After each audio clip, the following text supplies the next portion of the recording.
Absolutely delighted today to be in conversation with someone that I've admired for a while, but interestingly, someone that the whole world seems to admire.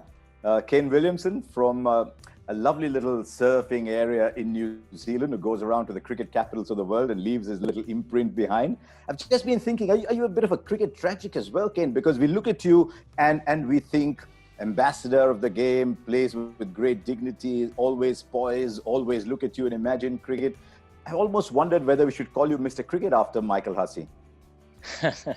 I think he's owned that nickname for a period of time, but nice to see you, Harsha. Actually, it's been some time, isn't it, with the current situation? But I love the game, but for me, in this lockdown period, it's sort of putting aside the obvious challenges. We were able to finish our season. So from a sporting perspective, we were somewhat fortunate, and it's actually been quite nice to sort of enjoy a little bit of a break away and get used to sort of a little bit of time outside the cricket bubble, which can be quite refreshing. So there's not been any cricket on. I certainly haven't been doing anything cricket related except for the odd chat to people such as yourself, which has been enjoyable. But, outside of that, it's been watching the waves and trying to not put on too much weight. And being on Instagram, which I'm going to talk to you a little bit about. I'm going to talk to you a little bit about that by and by.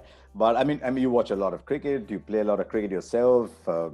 You've got the reputation of being someone who's good all-round cricketer. So I was going to start with that little one, actually. I look around the world and I see Steve Smith, excellent all-round cricketer, good slip catcher. Your countryman Ben Stokes, good slip catcher.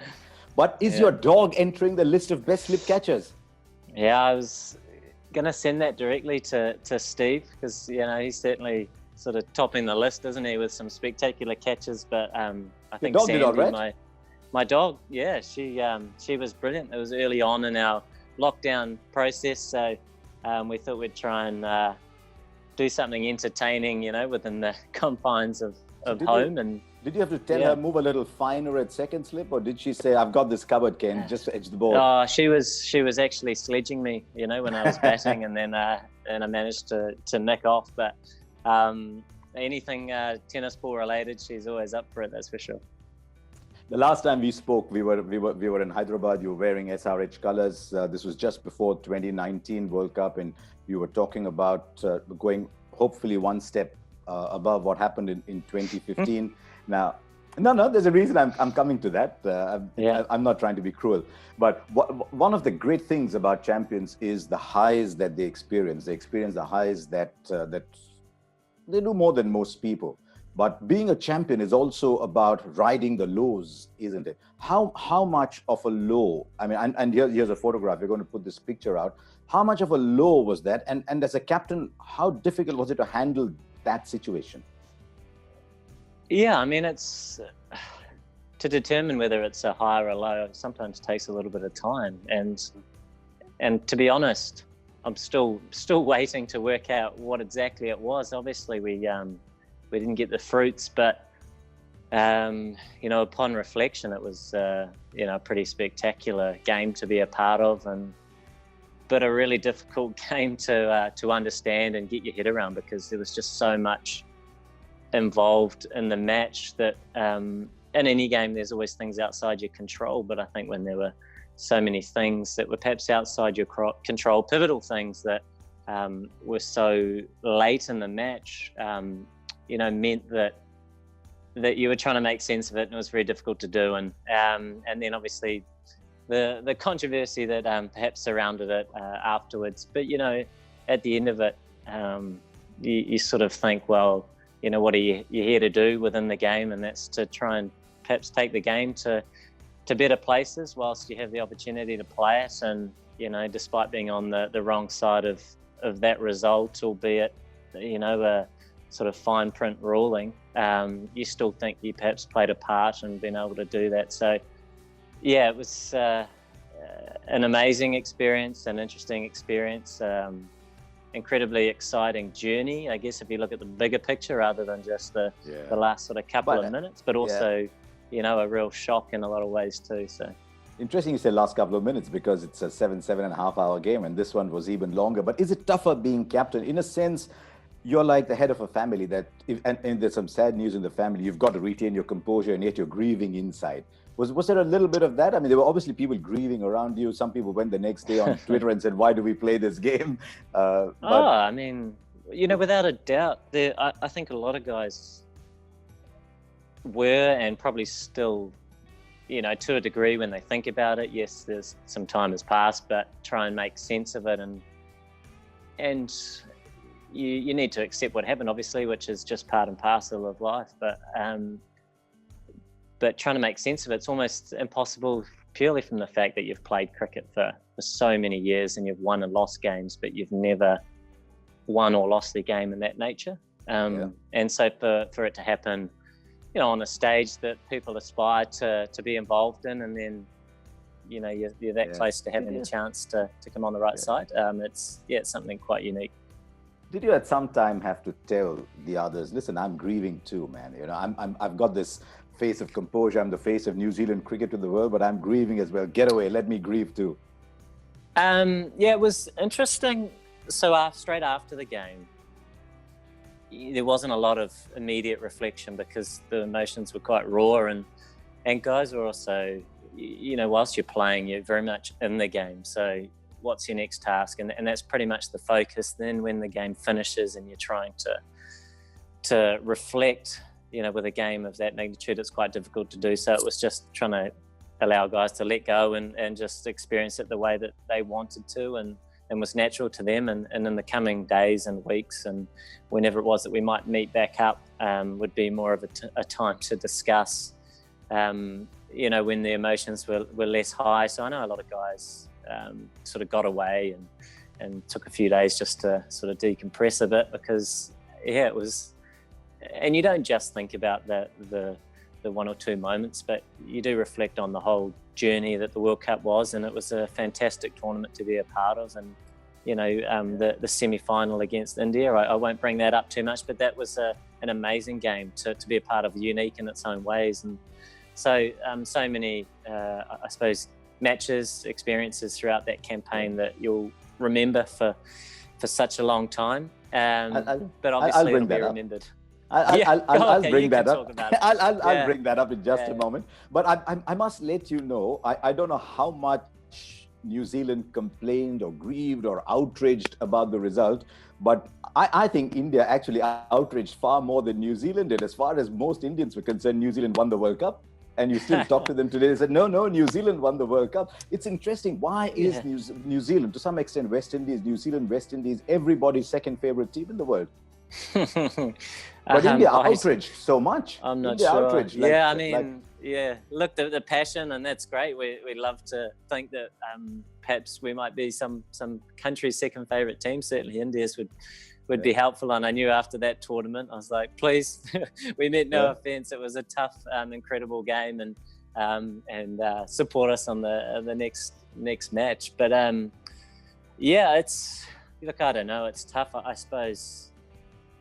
I mean, as a country, as a team, we're always just trying to achieve what it is that we set out to do, and try and enjoy it along the way, and enjoying it, isn't just the cricket part, but it's the relations, off the park as well. And I think, playing professional sport, we're all fortunate to be able to be in the position where you meet people from all around the world and form those friendships. And I know a number of the guys have a number of friendships in the Indian side. I do, and a lot of the other teams as well. So, and I think, the IPL and certainly has a lot to thank for that, and perhaps a number of the other tournaments too. I've got a lot to talk to you about the IPL as well, but I'll just finish on that on that evening in London. Families were around too. I think a lot of the families were around. Does that help? Or somewhere do you think, they couldn't do anything, and yet they're probably feeling worse than us because they couldn't be part of it? Do you almost think, would it have been easier if they were not around, or does it help? Look, I think it's one of those opportunities that, your parents have also grown up watching you play cricket when you were, 8, 9, whatever it is, and coming through the grades and just being there to support. And then they also, probably really enjoy the opportunity to be a part of such an amazing event, let alone have perhaps their son or their daughter playing in the final of it. So there's so much interest, so much passion from supporters, from players. It's the pinnacle of what we do. But I think, at times you forget about the parents. They're obviously proud parents that perhaps they're watching their children do something that they love, but they're also probably quite passionate about the sport in itself. And even if we weren't there, they'd be pretty excited about the whole occasion. So it is quite unique, but also coming home from the event. And I think I mentioned once before that you might be walking down the street and it's still quite raw. Not at the moment so much, but when you did return back, it was quite raw, and you almost felt like you were trying to help other people sort of come to terms with it, because, I guess watching and not being directly involved, you ride those emotional roller coasters as the game just ebbs and flows, and I suppose being directly involved, you're a bit more task focused, and there's probably a little bit more adrenaline on what it is that you need to do next. So you probably have quite a different experience from someone watching. So I'll bring up that semi-final then eventually. I was there at that semi-final too. India, this high-flying team, top three have done so well. Went into the second day. Was that was that an advantage for you going into the second day? Look, I don't know if it was an advantage, but it probably would have been a disadvantage had we tried to finish the game in the rain. I think that had much more of an opportunity to perhaps change the conditions. So, I do think the decision was right to try and make sure that the conditions remained fairly similar. However, I do think winning the toss was quite fortunate on that surface, because as we saw throughout the whole tournament, the wickets weren't quite what we all expected, which was 350, played 350, and they offered a lot more evenly to bowlers and batters, and 250 to 240, were proving to be competitive scores on the right surfaces. So we saw how much it spun in the first innings, and so we knew that if we were able to get a competitive total and take early wickets, then we'd be in with a shot, because the wicket wasn't all that easy. Did the captain in you think, I'm sleeping better than they are? They're sleeping tonight thinking, what if we lose a couple of early wickets? And there's a pattern almost. India's so reliant on their top three. Was that part of the plan, saying, look, we get into this top three, we got a game here? Because India's number 4 and 5 are a mystery to everybody, including us.